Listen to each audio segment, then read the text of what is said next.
Welcome to Chapter 5 Video 5.1, Polynomial Functions.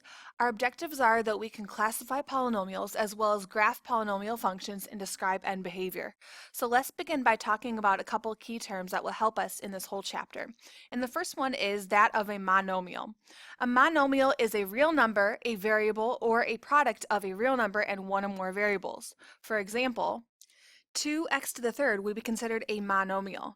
The degree of a monomial with only one variable is the exponent of the variable. So for my example above, 2x to the third, the degree of this monomial would be degree 3 because of an exponent. A polynomial is a monomial or the sum of monomials. For example, 2x to the third plus x squared would be considered a polynomial. The degree of a polynomial in one variable is the greatest degree / exponent among its monomial terms.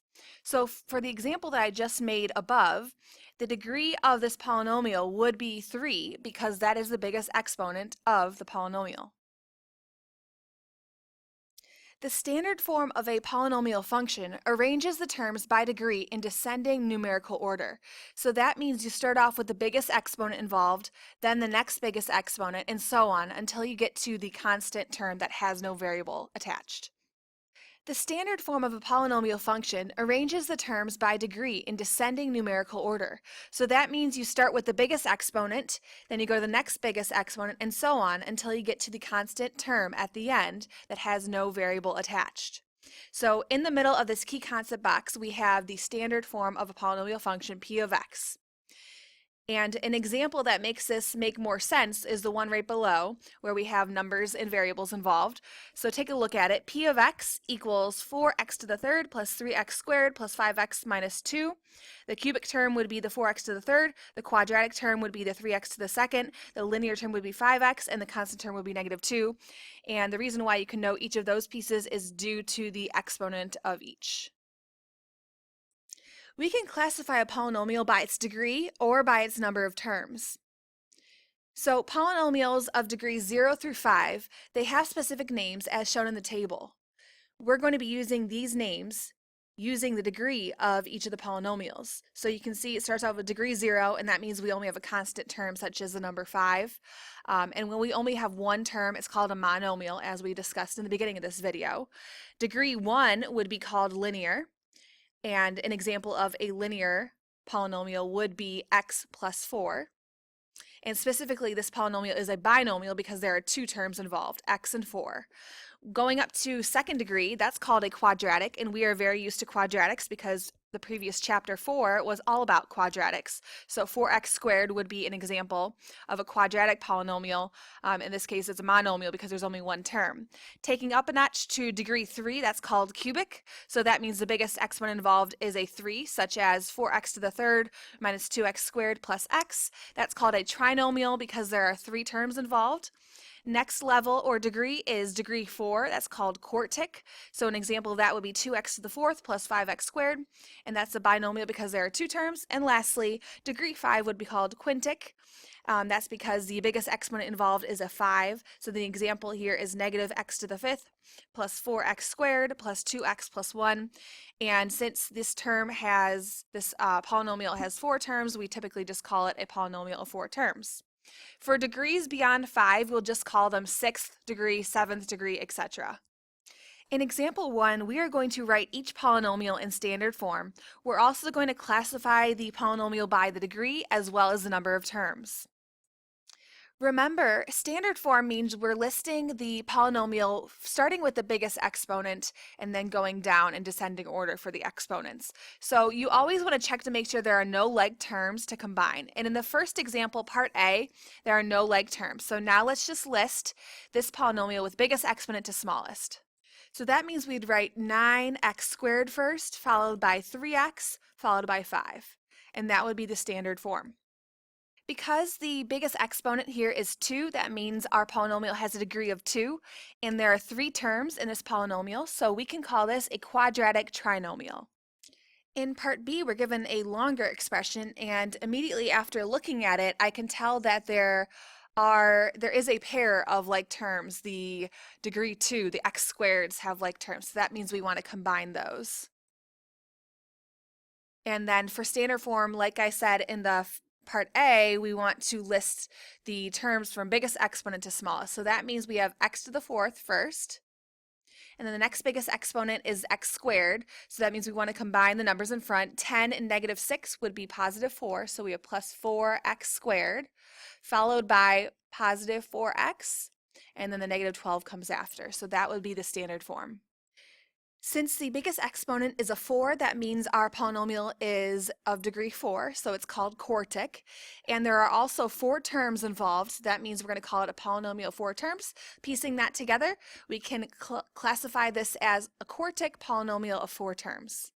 Not only does the degree affect the name of a polynomial function, it also has a couple other roles. For example, it affects the shape of its graph. It also determines the maximum number of turning points, which are the places where the graph changes direction.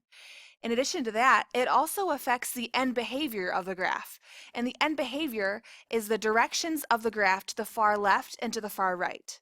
This will all make more sense when we do an example. The table here shows us examples of polynomial functions in the 4 types of end behavior. It also shows intervals where the functions are increasing and decreasing. A function is increasing when the y values increase as the x values increase. For example, in this quadratic graph right here, as the x values are increasing, the y values are also increasing, starting at this left bottom point going up towards the vertex. This vertex would be considered a turning point because it is changing directions at that point. From that point until the rest of the graph going to the right, that function would be decreasing because the y values decrease as the x values decrease. And something that you really want to make sure you do is look at the graph from left to right when determining whether a function is increasing or decreasing. So let's talk about these graphs and make sure you understand end behavior, turning points, and when a function increases and decreases. So focusing in on this first polynomial, 4x to the fourth plus 6x to the third minus x. So I know that the biggest exponent is a 4. So the end behavior is going to be up and up. So taking a look at the end arrows, both arrows are pointing up. The turning points are where the graph is changing direction. So the first turning point would be at this point right here, and then here as well as here. So those coordinates are given to you right here for the turning points. The function is decreasing when its x is less than negative 1.07, so starting on the left point and then going all the way down to the first turning point. It also decreases from the second turning point to the third turning point, and then it increases between the first turning point and the second turning point, as well as starting at the third turning point and going up towards positive infinity. Taking a look at the quadratic function, negative x squared plus 2x, the end behavior is down and down because both of the arrows are pointing down. The turning point is the vertex at the coordinate point 1, 1, and the function is increasing when x is less than 1, so the left part of the graph, and is decreasing when x is greater than 1, so the right part of the graph after the vertex. Taking a look at the bottom left corner, we have the parent function for cubic functions, just x to the third. The end behavior on the left side is down, the end behavior on the right side is up. So overall down and up end behavior. There are 0 turning points and the function is increasing for all x values. And the last one, we have y equals negative x to the third plus 2x. The end behavior is up and down because on the left side the arrow is pointing up and on the right side the arrow is pointing down. The turning points are the coordinate point negative 0.82 comma negative 1.09, so that first turning point on the bottom, and the second one is at the coordinate point 0.82 comma 1.09. And the function is decreasing when x is less than negative 0.82, so that left portion of the graph. It is also decreasing when x is greater than 0.82, so that portion of the graph to the right after the second turning point, so right here. The function is increasing in between the 2 turning points. As you can see, the x values are increasing as the y values increase there, and that is between the x coordinates of negative 0.82 and positive 0.82. You may be thinking to yourself, okay, here's a lot of polynomial functions. How do I figure out all the details, the end behavior, the turning points, etc.? Well, in order to determine the end behavior, we can follow this table right here. So we can determine the end behavior of a polynomial function of degree n from the leading term, aka the first term of that polynomial function in standard form. So taking a look at this table here, if the leading term, the leading coefficient a, is a positive, and the degree is an even, then the end behavior is going to be up and up. So I'll give you an example of that now. An example of the end behavior of up and up would be 2x to the fourth, because the a value is positive 2 and the n is the even number of 4. A rough graph of this function would be as shown right here. You can see that the end behavior is up and up. An example of a positive a but an odd n would be 2x to the third, and a rough sketch of this would be shown right here. You can see that the end behavior is down on the left and up on the right. An example of a negative leading coefficient a and an even degree would be negative 2x to the fourth, and a rough sketch of this would be shown here, so you can see the end behavior on both sides is going down. And then for the last case of a negative leading coefficient a but an odd degree would be negative 2x to the third. On the left side the end behavior is up, and on the right side the end behavior is down. So you really want to pay attention to the leading coefficient a and the leading coefficient degree n. Now that we just discussed end behavior, we can talk about how to determine how many turning points there will be for a polynomial function. So in general, the graph of a polynomial function of degree n, where n is greater than or equal to 1, has at most n minus 1 turning points. So that means you take the degree, aka the biggest exponent involved, and you subtract 1. That's how you figure out the maximum number of turning points for that polynomial function. So going a little bit more specific, if we have a graph of a polynomial function with even degree, then that means we will have an odd number of turning points, because when you take an even number divided or subtracted by 1, you're going to get an odd number, and vice versa as well. So if we have a graph of a polynomial function with an odd degree, that polynomial function will have an even number of turning points, because when you subtract 1 from an odd number, you get an even number. Okay, now we had the chance to apply all of this knowledge in example 2. So we need to consider the leading term of each of the given polynomial functions and determine what is the end behavior of the graph. Then we will check our answers with a graphing calculator. So remember, the a value is the coefficient of the leading term. The n value is the exponent of that leading term. So in part A, we're given the polynomial y equals 4x to the third minus 3x. So I highlighted in yellow the a value, the coefficient of the leading term, and in green I highlighted the n value, or the exponent of the leading term. For the polynomial given in part A, our leading term is 4x to the third, so that means our a is 4, and that's a positive leading coefficient, and our n, or our degree, is 3, and that's an odd degree. So looking at the chart that we just talked about up here, when we have a positive a and an n, or an odd degree n, that means our end behavior is going to be down and up. So that is our end behavior for part A, and a rough sketch of this would be shown right here. So starting on the left side, pointing down, and then on the right side, the end behavior will be going up. In part B, we're given the polynomial y equals negative 2x to the fourth plus 8x to the third minus 8x squared plus 2. Our leading term is negative 2x to the fourth, which means our a is equal to negative 2, so that's a negative leading coefficient.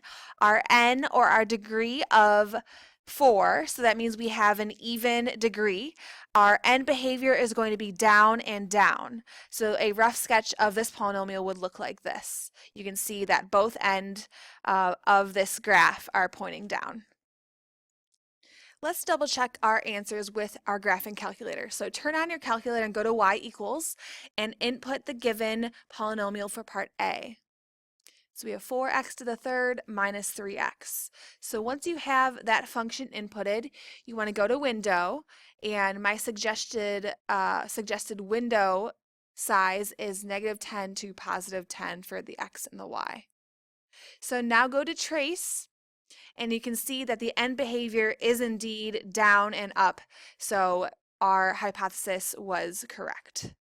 Now take a moment and input the polynomial in part B. And once you have that inputted, you can go to Window. I'm still keeping the same dimensions as before, and then go to Trace. And you can see that our graph for this polynomial matches our end behavior that we talked about, down and down. In example 3, we're going to graph two cubic functions. Once we do that, we need to describe the graph, including the end behavior, the turning points, and the increasing or decreasing intervals. So you may be wondering, how can we graph a polynomial function? The process that we're going to follow is, first we're going to make a table of values to help us sketch the middle part of the graph. Then we're going to use what we just learned about end behavior to sketch the ends of the graph. And then we'll discuss the end behavior, the turning points, and the increasing and decreasing intervals. In part A, we're given the equation y equals 1/2 x to the third. So first thing you want to do is set up a basic xy table. The x values we're going to be using are between -2 and +2. And hopefully you remember from previous chapters, the way that you figure out the y values is you just plug in the x values for the given function. So to speed up the process, the y values that you should get are -4, -0.5, 0, 0.5, and +4. So I just took a moment and plotted those 5 coordinate points. Now let's discuss the a and the n. The a is a +1/2 and the n is an odd number of 3. So that means our end behavior is going to be down and up. So that's going to help me determine the end arrows. So now let's take a moment and connect the points. So like I said, the end behavior is down and up, and that is due to the positive a and the odd n.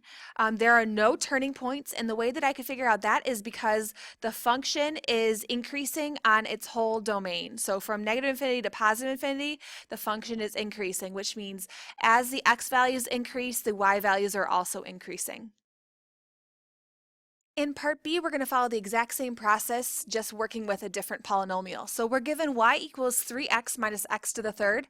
I wrote this in standard form to make the process easier for us. So that would be equal to -x to the third plus 3x. So the biggest exponent to the smallest exponent. That helps us determine that the a is a -1 and the n is still an odd number of degree 3. So first step is to make an xy table. So I'm using the same domain values, -2 to +2. And when substituting in each of these x values for the x values in the given y function, we get the y values of 2, -2, 0, 2, and -2. So I'm going to pause here and plot these points. Now I have my points plotted. Let's talk about the end behavior so that we know how to connect these. So the end behavior, because the a is negative and the n is odd, the end behavior is going to be up on the left and down on the right. So now connect the points and make sure your left arrow is pointing up and your right arrow is pointing down. The first turning point is located at the coordinate point -1, -2 as highlighted in the graph. Remember, turning points are the points where the graph is changing direction. So on the left side of that turning point, the graph is decreasing, and then on the right side, the graph is increasing. And that will help us out with the next part for the increasing and decreasing intervals. The other turning point is at the coordinate point +1, +2. And that's because on the left side of that point, the graph is increasing, and on the right side, the graph is decreasing. So that helps us out with the last part. The function is decreasing from -infinity to -1. Remember, we're talking about the x values. It's increasing from -1 to +1, and it's decreasing from +1 to infinity. In our last example, we're going to be given an xy table where the consecutive x values differ by a constant. When we're given this table, we're going to be able to analyze the differences of the consecutive y values. The purpose of this process is to determine the least degree polynomial function that could generate the data in the table. So for example, if we have a linear function that has a degree 1 because the biggest exponent is an invisible 1. For a linear function, the table of y values is going to have their first differences constant. For a degree 2 polynomial or a quadratic function, the second differences, but not the first differences, are going to be constant. And for a third degree polynomial or a cubic function, the third differences, but not the second, are going to be constant. And this pattern continues. This will make more sense when we do an example 4. In example 4, we're asked what is the degree of the polynomial function that generates the data shown at the right. So we're given an xy table where the x values are increasing at a constant rate of 1. And now let's take a moment to analyze the y value. So let's figure out what the first differences are. If they're constant, then we can just stop there and determine that this is a linear function. If they're not constant, then we want to do the second differences, the third differences, etc. So to get the first differences, you want to take each of the y values and figure out what number do you need to add or subtract by to get the next y value. So going from -1 to -7, the difference would be -6. Going from -7 to -3, that would be +4. And let's keep going. Going from -3 to +5, that is 8. Going from +5 to 11, that is 6. Going from +11 to 9, that is -2. And going from 9 to -7, that would be -16. So you can take a look at these values and notice that they are not the same number. So that means the first differences are not constant. So now let's take a moment and figure out the second differences. For the second differences, I got +10, +4, -2, -8, and -14. Remember, for differences, you're trying to figure out what do you have to add or subtract to the first number to get the second number. And a shortcut to figure that out is take the second number and subtract the first number, and that will give you the difference. You probably noticed that these numbers are not the same, or they're not constant, so that means we want to try the third differences and see if those are constant. Going from 10 to 4, I get -6. From 4 to -2, I get -6. From -2 to -8, once more -6. And lastly, from -8 to -14, I get -6.